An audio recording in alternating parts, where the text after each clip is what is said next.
Hello viewers, I'm doctor SGV Satya from Satya Unani health care Hyderabad. మన customer care number వచ్చేసి 8074868274. మీకు యునాని వైద్యంలో ఎటువంటి సలహాలు సంప్రదింపులు కావాలన్నా, లేదంటే కనుక ఎటువంటి మీకు డౌట్స్ ఉన్నా ఈ నెంబర్కి వాట్సాప్ చేయండి, లేదంటే ఫోన్ చేయండి. ఆ డౌట్స్ అన్నీ కూడాను మేము నెక్స్ట్ ఎపిసోడ్స్లో మీకు వాటిని క్లియర్ చేయడం జరుగుతూ ఉంటుంది. సో ఇక్కడ వచ్చేసి మన నెక్స్ట్ కంటిన్యూషన్ ఏదైతే మనం కట్టల గురించి తెలుసుకుంటున్నాం కదా. కట్టలు అంటే పనసపండు. ఈ పనస పండులో అన్నిటికన్నా మోస్ట్ ఇంపార్టెంట్ మీరు ఫస్ట్ ఉండేది ఏంటి అంటే యాంటీ ఫంగల్. యూజువల్గా మీరు అబ్జర్వ్ చేసినట్టయితే కనుక ఎక్కువగా మేము యాంటీ మైక్రోబియల్, వీటిలన్నిటి గురించి డిస్కస్ చేస్తూ ఉంటాము కదా. బట్ ఫంగల్ ఇన్ఫెక్షన్స్ ఎవరైతే ఉంటాయో, అంటే వేళ్ల మధ్యలో తెల్లగా రావడం ఒకటి, లేదంటే కనుక స్కిన్ మీద అక్కడక్కడ మీకు వైట్గా మీకు బూజు పట్టినట్టుగా రావడము, లేదంటే కనుక దానికి సంబంధించిన కొన్ని ఈవెన్ వైట్ డిశ్చార్జ్ ఉండడము, వెజైనల్ ఇన్ఫెక్షన్స్, తర్వాత ఈవెన్ మేల్స్లో కూడాను పెనైల్ ఇన్ఫెక్షన్స్, ఇవన్నీ ఎవరైతే బాధపడుతూ ఉంటారో వాళ్ళకి యాంటీ ఫంగల్ మెడిసిన్స్ ఎవరైతే వాడుతుంటారో వాళ్ళు యాంటీ ఫంగల్ మెడిసిన్స్తో పాటు ఈ ఏదైతే కట్టల్ కనుక వాళ్ళు తీసుకున్నట్టయితే కనుక వాళ్ళు వాడుతున్న మెడిసిన్స్కి ఈక్వలెంట్గా కూడా పనిచేసే అవకాశాలు ఉన్నాయన్నమాట.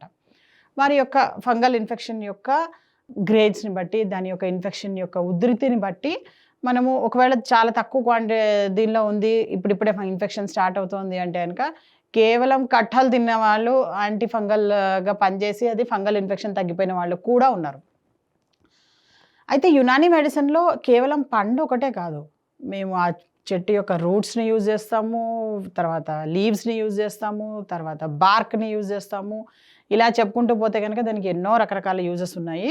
బట్ రైట్ నౌ ఇక్కడ మాత్రం మనము మోడర్న్ కాన్సెప్ట్లో వాళ్ళు తెలుసుకున్నవి ఏవైతే ఉన్నాయో రీసెర్చ్లో, ఇప్పుడు నేను ఎన్నైతే మీకు ఇక్కడ రాస్తున్నానో చెప్తున్నానో ఇవన్నీ కూడాను ఏంటంటే రీసెర్చ్లో వాళ్ళు తేల్చి చెప్పిన విషయాలే కానీ ఇది సమ్ అదర్ ఇది కాదు.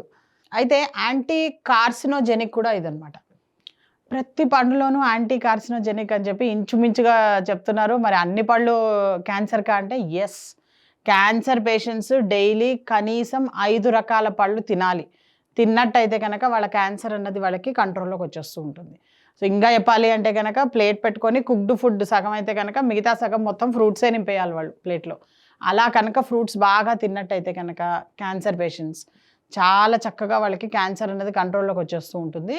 అయితే కట్టలు కనుక డైలీ వాళ్ళు 1-2 తొనాలు కనుక వాళ్ళు కనుక దానిలో పెట్టుకున్నట్టయితే కనుక మీ బ్రేక్ఫాస్ట్లో క్యాన్సర్ని కూడాను అరికట్టే చక్కటి గుణాలు ఉన్నాయి అందులో.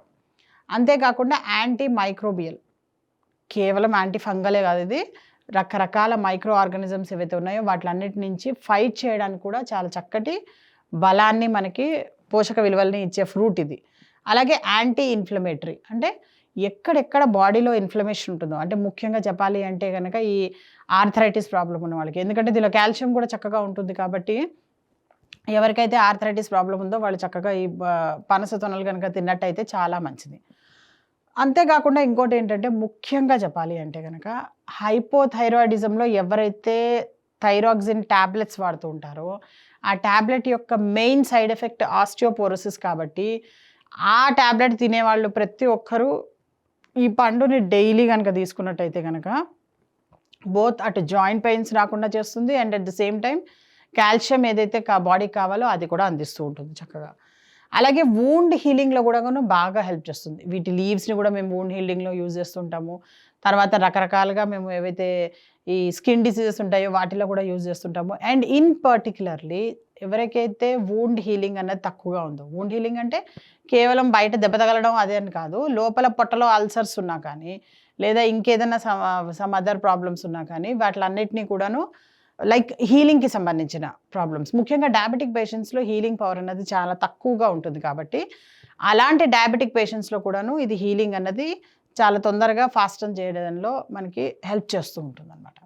సో అందుకని ఇలాంటి చక్కని ఫ్రూట్ ఏదైతే ఉందో, ముఖ్యంగా దెబ్బలు తగిలి బాధపడుతున్న వాళ్ళు, లేదంటే కనుక నొప్పులతో బాధపడుతున్న వాళ్ళు, లేదంటే అల్సర్స్తో బాధపడుతున్న వాళ్ళందరూ కూడాను ఈ ఫ్రూట్ డైలీ 1-2 తొనాలు తినడం చాలా మంచిది.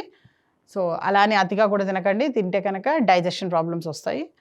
అలాగే హైపోగ్లైసిమిక్, ఏ పండు పట్టుకున్నా సరే డయాబెటిక్ పేషెంట్స్ ఫస్ట్ నన్ను అడిగేది ఏంటంటే మేము కూడా తినచ్చా అని. మేము కూడా తినచ్చా కాదు, డయాబెటిక్ పేషెంట్సే తినాలి అందరూ కూడాను పండ్లని. సో పండు విషయంలో అలాంటి అపోహలు ఏమి పెట్టుకోకండి. ఓన్లీ థింగ్ ఏంటంటే బుట్టలు బుట్టలు తినకూడదు అంతే డయాబెటిక్ పేషెంట్స్. అంతేగాని అన్ని రకాల పళ్ళు తినచ్చు, ఇంక్లూడింగ్ మ్యాంగో, మామిడి పండు కూడా తినచ్చు. ఈవెన్ పనస తొనలు కూడా చాలామంది ఇది స్వీట్గా ఉంటుంది కాబట్టి మేము తినకూడదు అని అనుకుంటారు. స్వీట్గా ఉన్నది తినకూడదు అన్నది కాదు అక్కడ మీకున్న కాన్సెప్ట్. పళ్ళల్లో ఉండే స్వీట్ తినచ్చు, చక్కెర మాత్రమే తినకూడదు, బెల్లం మాత్రమే తినకూడదు. అలా కాకుండా ప్రాసెస్డ్వి కాకుండా డైరెక్ట్గా న్యాచురల్ ఫ్రూట్స్ ఏవైతే ఉంటాయో వాటిలన్నిటినీ తినచ్చు మీరు ఎవరైతే డయాబెటిక్ పేషెంట్స్ ఉంటారో. సో అందుకనే హైపోగ్లైసిమిక్ అంటే డయాబెటీస్ని కంట్రోల్ చేయడంలో కూడాను ఈ ఫ్రూట్ చాలా చక్కగా హెల్ప్ చేస్తుంది. కాబట్టి డైలీ మార్నింగ్ బ్రేక్ఫాస్ట్లో కానీ లేదంటే కనుక లంచ్కి బిఫోర్ కానీ మీరు 10:30కి తీసుకునే వాటిలో కూడా ఇది పనస తొనలు తీసుకోవచ్చు. కానీ ఆఫ్టర్ లంచ్ అంటే second half of the day ఏదైతే ఉందో ఆ సెషన్లో మాత్రం దయచేసి ఈ పండు ఎక్కువగా తినకండి. తిని ఆరోగ్యం పాడు చేసుకొని మళ్ళీ ఈ పండు తిన్నందువల్లే వచ్చింది అని ఫీల్ కాకండి. సో ఈ పండుని ఓన్లీ మార్నింగ్స్ తినండి, తిని ఆరోగ్యంగా ఉండండి. Thank you so much.